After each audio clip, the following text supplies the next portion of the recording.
Chapter 8. When will I learn enough about relationships to be able to have them go smoothly? Is there a way to learn? Is there a way to be happy in relationships? Must they be constantly challenging? You have nothing to learn about relationships. You have only to demonstrate what you already know.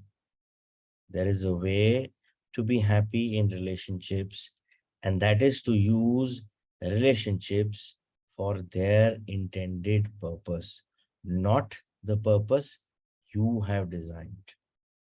Relationships are constantly challenging, constantly calling you to create, express, and experience higher and higher aspects of yourself, grander and grander visions of yourself, even more magnificent versions of yourself.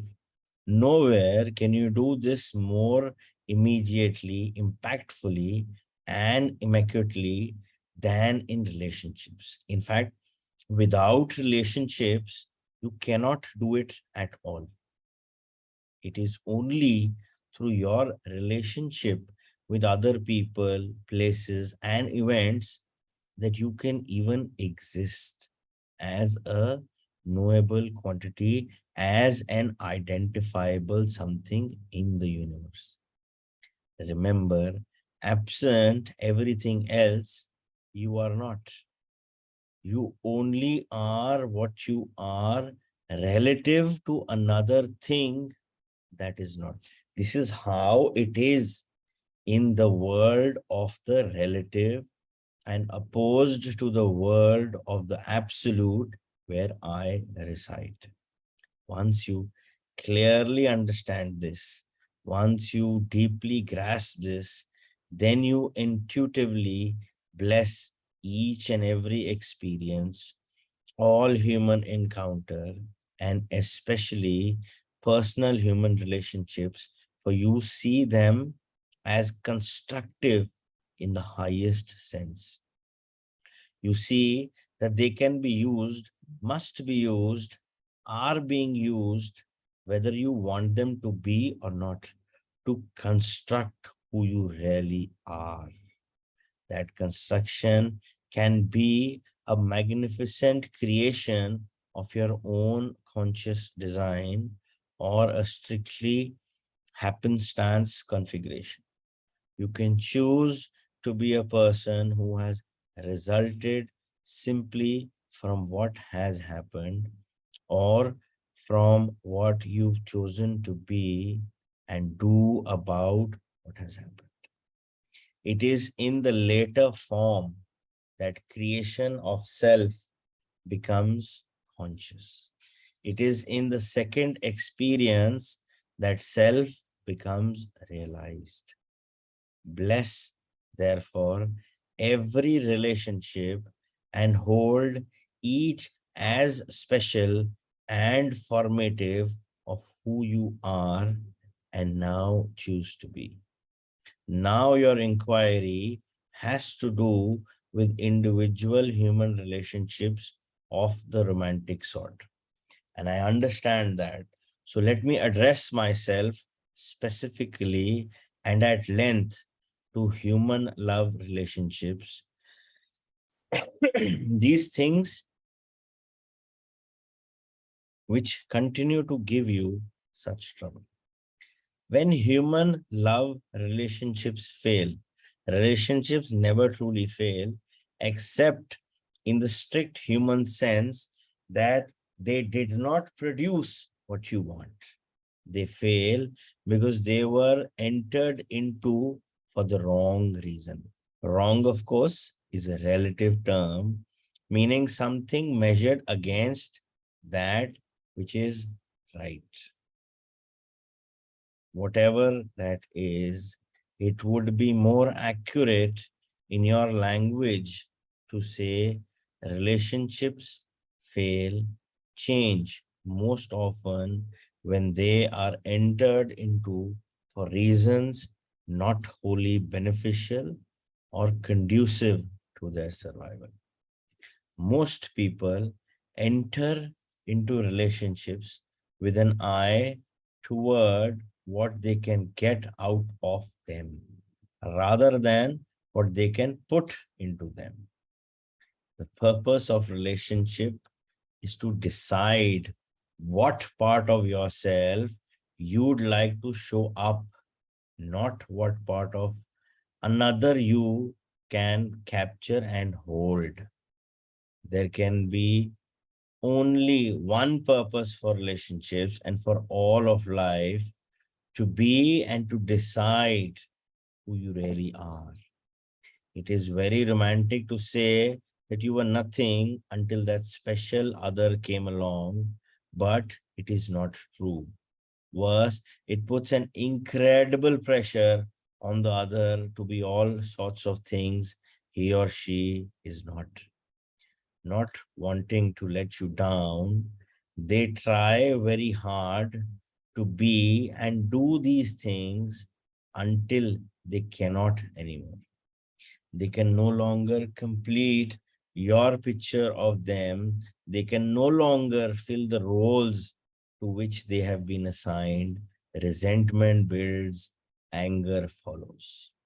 Finally, in order to save themselves and the relationship, these special others begin to reclaim their real selves, acting more in accordance with who they really are. It is about this time that you say they have really changed. It is very romantic to say that now that your special other has entered your life, you feel complete.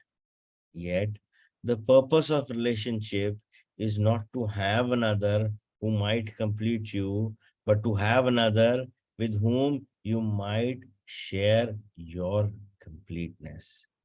Here is the paradox of all relationships. You have no need for a particular other in order for you to experience fully who you are. And without another, you are nothing. This is both the mystery and the wonder, the frustration and the joy of the human experience. It requires a deep understanding and total willingness to live within this paradox in a way which makes sense. I observe that very few people, most of you, enter your relationship forming years ripe with anticipation, full of sexual energy, a wide open heart, and a joyful, if eager soul. Somewhere between 40 and 60, and for most, it is sooner than later, you've given up on your grandest dream, set aside your highest hope, and settled for your lowest expectation or nothing at all. The problem is so basic, so simple, and yet so tragically misunderstood. Your grandest dream, your highest idea, and your fondest hope has had to do with your beloved other rather than your beloved self.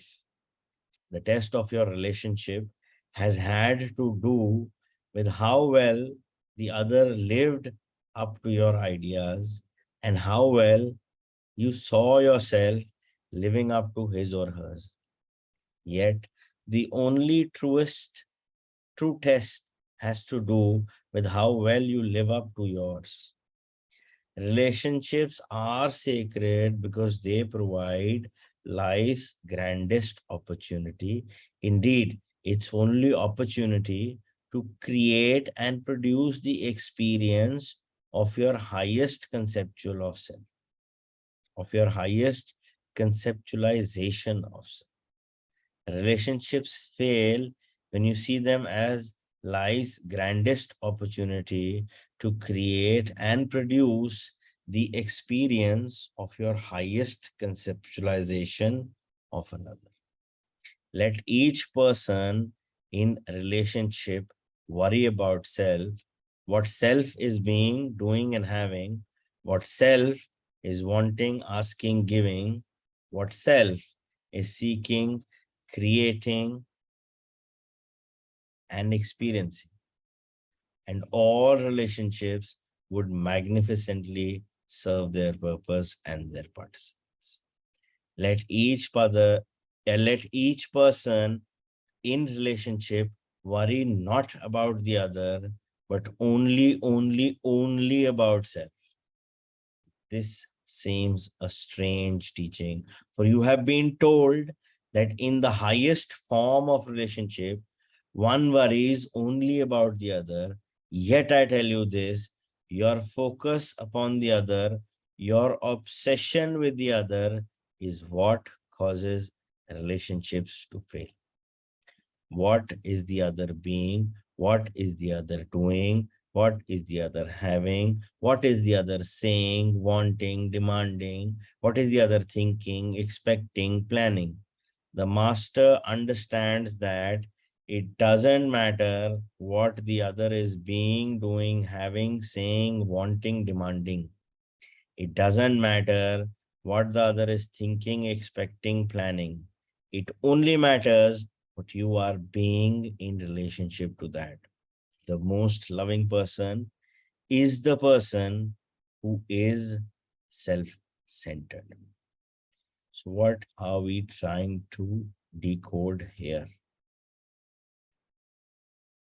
हर एक relationship में कहीं ना कहीं deep down there is a strong expectation which is probably in a lot of cases visible, in a lot of cases invisible, in a lot of cases stated, in a lot of cases unstated.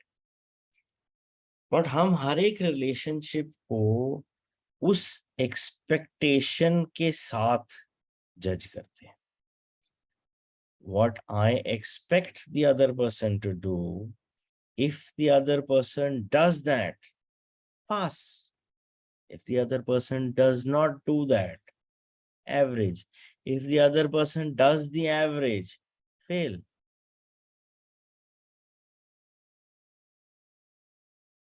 The entire issue of evaluating a relationship based on your set of rules, which are based out, which are contributed towards, a resultant of your upbringing, your belief patterns, your programming, your conditioning, is absolutely baseless. एक relationship में everybody has a part to play.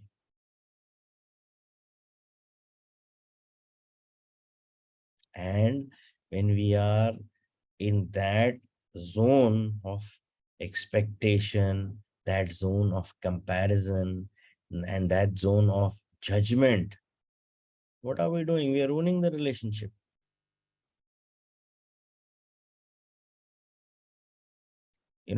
It is very important to realize and have it clear that whatever the other person is being, doing, having is not your concern.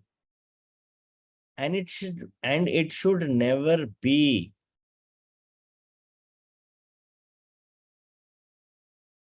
In a lot of places, it's said, it's a big joke in the marriage community that the wife is the better half. What makes the husband the worst half? I mean, that's the joke. If wife is the better half, that means अच्छा वाला तो wife के पास चले गया, तो husband के पास तो worst half ही बचा ना, so husband is the worst half. But that's again coming from a premise of judgment, coming from a premise of expectation. In a relationship to work, the basic rule is both have to contribute 100%. Because if one is contributing 50 and the other is contributing 50, it does not make a complete relationship, because there is something missing from one side, and that is that the other person is not fully committed towards that relationship. And how do we make that 100%? Is by just taking yours and your only responsibility. And that clearly states you accept the other person as it is, as he or she is. बड़ा interesting case है. हमें ये लगता है कि the other person should change. In a relationship, this is a very common thing where everybody feels, चाहे husband की बात करो, from his perspective, he'll feel that the wife should change. And if you talk from a perspective of a wife, she will feel that the husband should change. So I'm primarily focusing on this relationship as of now. You can decipher and take it into other relationships. अगर हमने दूसरे को change किया, या ये इसकी आदत ठीक नहीं है, इसको ये चीज करनी नहीं चाहिए, because that does not categorize as something acceptable to the other side based on their set of rules of evaluation. But if you flip the coin, the other person also has certain rules. So if you are expecting the other person to change, the other person is also expecting you to change.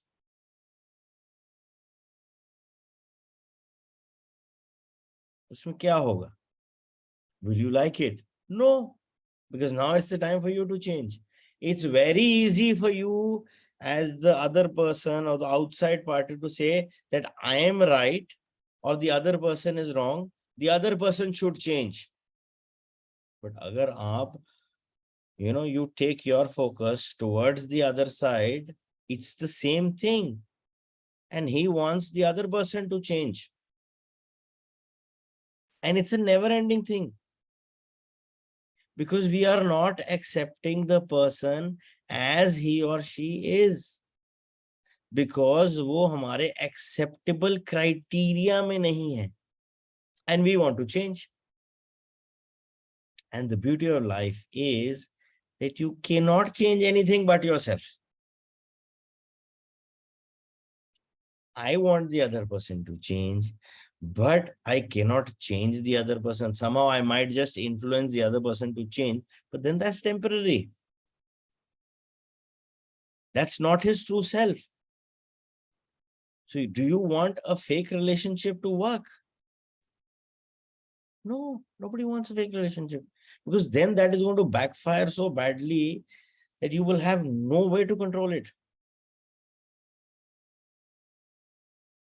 So उस चीज में हमें एक basic realisation ये समझनी पड़ेगी कि the other person will be the way he or she is, and that is none of our concern, because we cannot change anything which is outside our own purview, and your partner is not in your purview. He is just as a human as you are. So if you have this thing that you want to change him or her, it's the same feeling on the other side. Would you be willing to change? It's very easy to say that the other person is wrong, the other person should change his attitude, the other person should change his perceptory glasses and see me as a different person. But if we flip the roles, it's the same tape being played there. And in that scenario, you are required to change. Will you accept that? Because you are the villain now. You will not. So it is a matter of realizing, in order to have a good, happy, successful relationship, both have to give 100% of who they truly are rather than fabricate yourself. And that is where the understanding of acceptance of what is and accepting it as it is. Because if you expect the others to change, the others also have the similar expectations. So if you want the other person to adopt certain different habits, the other person also is thinking for the other person to change their habits. And when that coin comes on us and we are expected to change and we are the villain, that's, one of our worst memories. So it is nothing but, going and enjoying the Pandora's box of excuses. Drop that Pandora's box. The other person is perfect in its creation. Try to see, imagine, and visualize that. And it is okay if a person has a few negatives or, a few flaws. It's okay because he is perfect as he or she is. And you will only be able to see that perfection when you get your focus eyes, instead of being outside, when you try to focus them inside. And then you will actually realize that you cannot change anybody else, and you can only and only work on yourself. Rest everything is just wishful thinking, and that is where the mind is taking you, and that is where all that facade of anger, resentment, and all that thing, all kinds of different emotions are cooking, because we feel that we want to change the others, whereas the other also has that similar feeling. So give it your 100%. Try to get to those glasses where the other person is as he is. And people change with time. It's okay. Everything is changing. Because हो सकता है उसने जो पहले face रखा हो या जो पहले बिहेव कर रहा हो, which kind of a, you know background he's coming, what are the circumstances in his life, and what are the circumstances now, they change. And accordingly, people also change their behaviors. That doesn't make that other person good or bad. That is our judgment. Because situations change and people do change as per situations. But what remains is that you accept the other person as he or she is. Because I am only responsible for myself and I cannot change others. And the day I get into this game of changing others, the other person is also playing the same game where he wants to change you.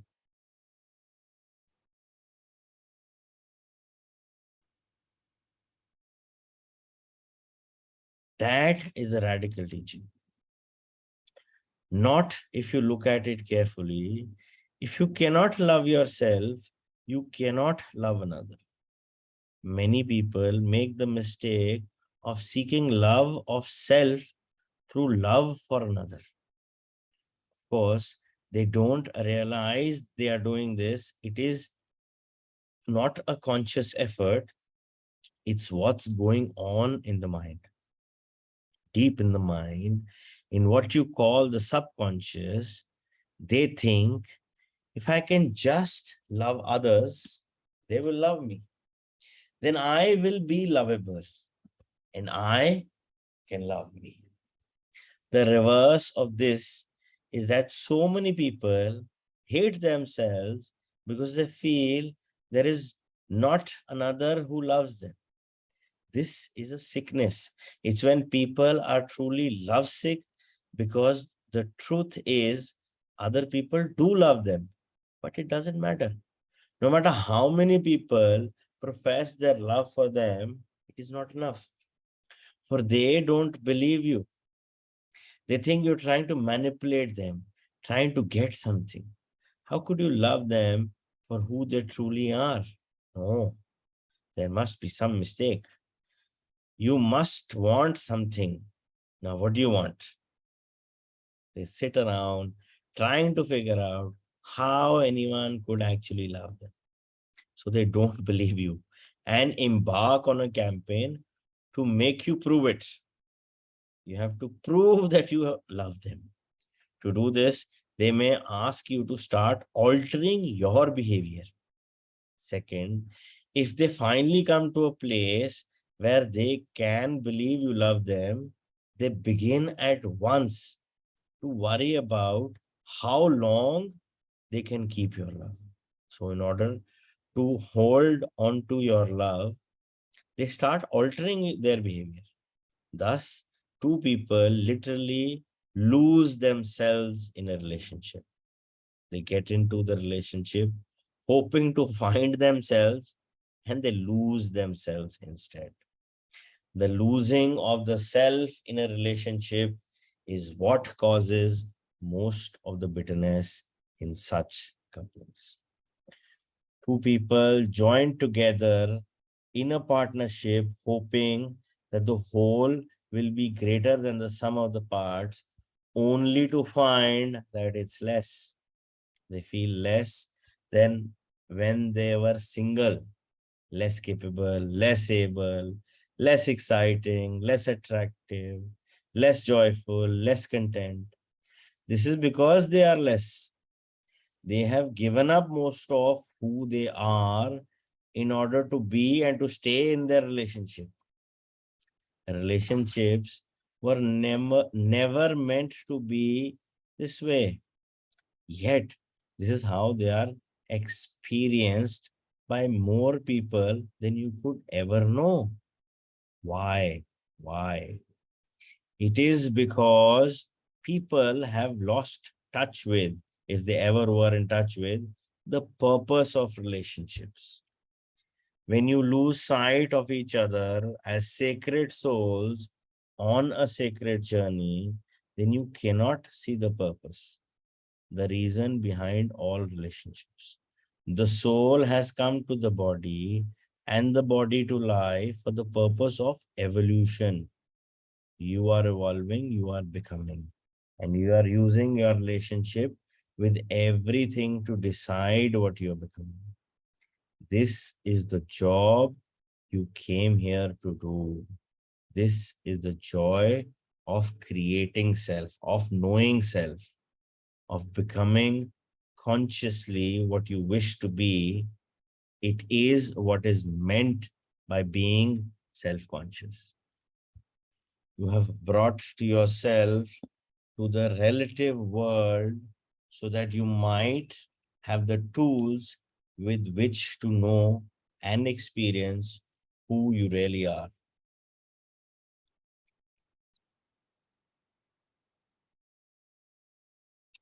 Who you are is who you create yourself to be in relationship to all the rest of it. Your personal relationships are the most important elements in this process. Your personal relationships are therefore holy ground. They have virtually nothing to do with the other, yet because they involve another, they have everything to do with the other. This is the divine dichotomy. This is the closed circle. So it is not such a radical teaching to say, blessed are the self-centered, for they shall know God. It might not be a bad goal in your life to know the highest part of yourself and to stay centered in that. Your first relationship, therefore, must be with yourself. You must learn to honor and cherish and love yourself. You must first see yourself as worthy before you can see another as worthy. You must first see yourself as blessed before you can see another as blessed. You must first know yourself to be holy before you can acknowledge holiness in another. If you put the cart before the horse, as most religions ask you to do, and acknowledge another as holy before you acknowledge yourself, you will one day resent it. If there is one thing none of you can tolerate, it is something being holier than thou. Yet your religions force you to call others holier than thou. And so you do it for a while, then you crucify them. You have crucified in one way or another all my teachers, not just one.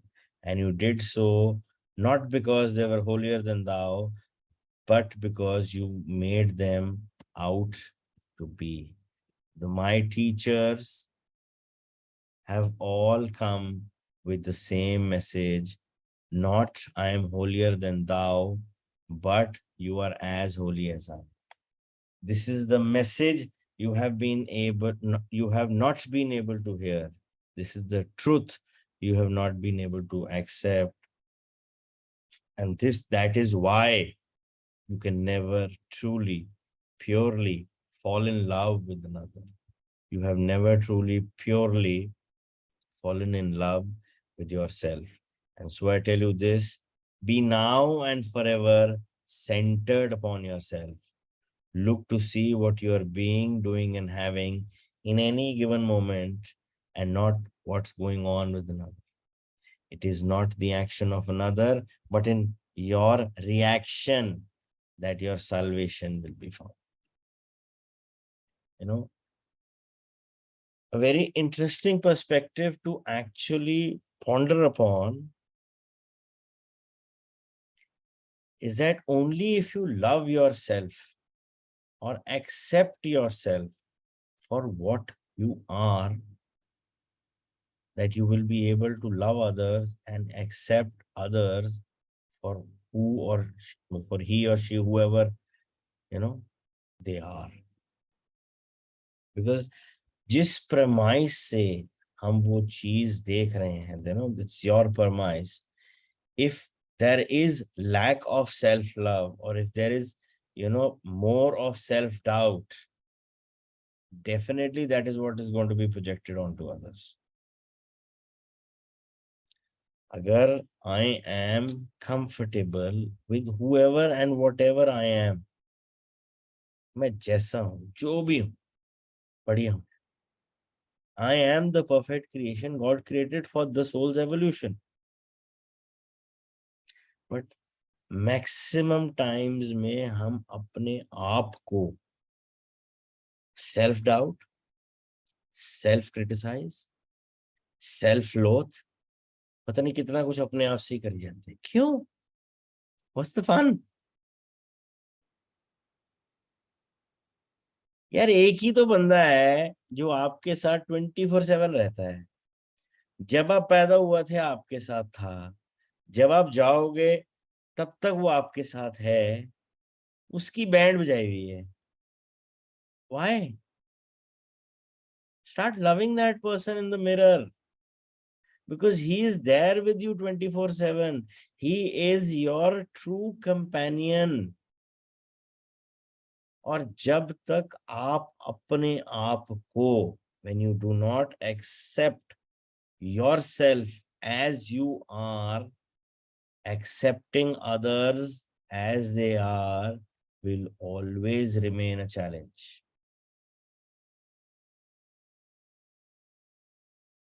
And I am not saying that you start becoming selfish.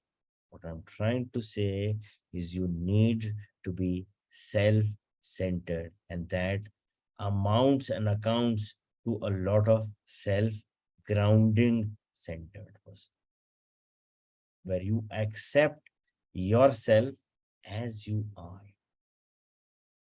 इसका मतलब ये बिल्कुल भी नहीं है कि सारी दुनिया भाड़ में जाए. So don't get me wrong. But हाँ, इसका मतलब ये भी नहीं है कि हम सारा टाइम अपने आप को ही डाउट करते रहे. See, anything and everything has to do with the base. So in this case, you as that individual is that cup which is going to judge everything. Okay, which is going to analyze everything, see everything. So that cup is one part of a relationship, and the other thing, what enters the cup, is the other part of the relationship. So there are two parties in that relationship. But if that cup is dirty, filled with self-critical, self-analysis, self-loathe, self-pity, whatever you put in that cup, do you think it is going to make a difference? No.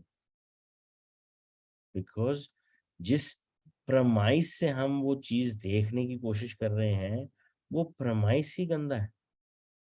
Because that is filled with self-doubt, self, pity, self-loathe. हाय यार, मैं ठीक नहीं हूँ, मेरे साथ ही ऐसे होता है. क्यों? You are the perfect creation. What is missing? What is missing is your trust and faith in yourself first. तो जब तक आपको वो ट्रस्ट और फेथ अपने आप में नहीं आएगा, आप बाहर में कैसे लेके जाओगे? पॉसिबल ही नहीं है. You cannot build a building on one pillar. It will fall. It might be lingering on for some time, but it will eventually fall. Unless or until you add more pillars. And that is accepting yourself first. That is to love yourself first. That is to be your best buddy first. Because then only you have that premise to see and accept others as they are. Because अगर हमने अपने आप को ही doubt में रखा हुआ है, तो हम उसी डाउटफुल ग्लासेस से ही देखेंगे ना सबको. अगर हम सारा टाइम अपने आप में ही सेल्फ क्रिटिकल, सेल्फ एनालिसिस में लगे हुए हैं, तो सारा टाइम हम दूसरे को भी तो उसी ग्लासेस से देखेंगे.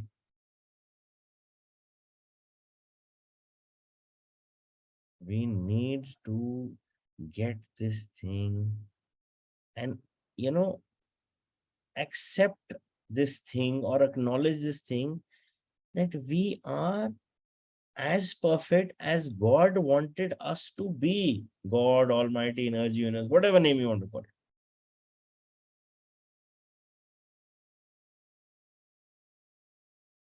We are.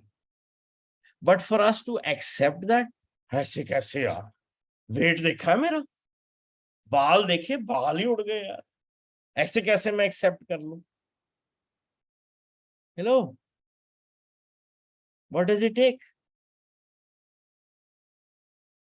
Drop that comparison. You are perfect. आपने वो देखने का नजरिया नहीं रखा हुआ. बिकॉज आप कंपेयर कर रहे हो अपने आप को किसी और से, या आप अपने आप को कंपेयर कर रहे हो जो दूसरा बंदा चाहता है आप बन जाओ. Because that's the game we are playing in a relationship ना. You do this, you will be good. The other person, no no, you do this, you will be good. And that will never happen. Because that is coming from a premise of non-acceptance of what is as it is. Because जब तक हमें ये चीज नहीं realise होएगी कि we are the perfect creation, the way it was, the way it is meant to be. Mota mota, very good. Anak, low eye vision, low eye vision. Oh, excellent. Instead of 2 eyes, I have 4 eyes now. People have 2 eyes, I have 4, man. That's the way to look at things. Oh, yaar, fit body nahi hai, badi, I've got fat around. Oh my God, we have food in our house, yeah? That is why we can eat. I have 1,000 logics to give, or not justify, to give, to accept things as they are. जिस दिन पतला होना हो जाएगा, पैदा तो पतले ही हुए थे ना, उसके बाद ही हुए ना। कई लोग पैदा भी मोटे होते, बाद में पतले हो जाते। It's okay, that's evolution. Everything whatever goes up comes down, that's life. Situations change, people change, but the core acceptance of whatever is as it is, that needs to be there. Because the other person is not there, or you're not accepting the other person for their habits. It's a connection of the soul. उस soul के पास एक body है, उस soul के पास एक mind है, और हम उस माइंड और उस बॉडी में सारा झोल ढूंढते हैं. But whereas we forget that we are connected at that level of soul where we are one, where we are the same. The only difference is the uniform in the body and the uniform or the facade created by the mind. At the level of soul, we are the same. And that is where we need to get clear with us that it is okay. The other person is the perfect creation in his particular journey of evolution. Because at the core, we are the same. At the soul level, we are the same. We are that oneness. And that helps us accept and acknowledge the other person as they are, without having any doubt in our mind that we need to change the other.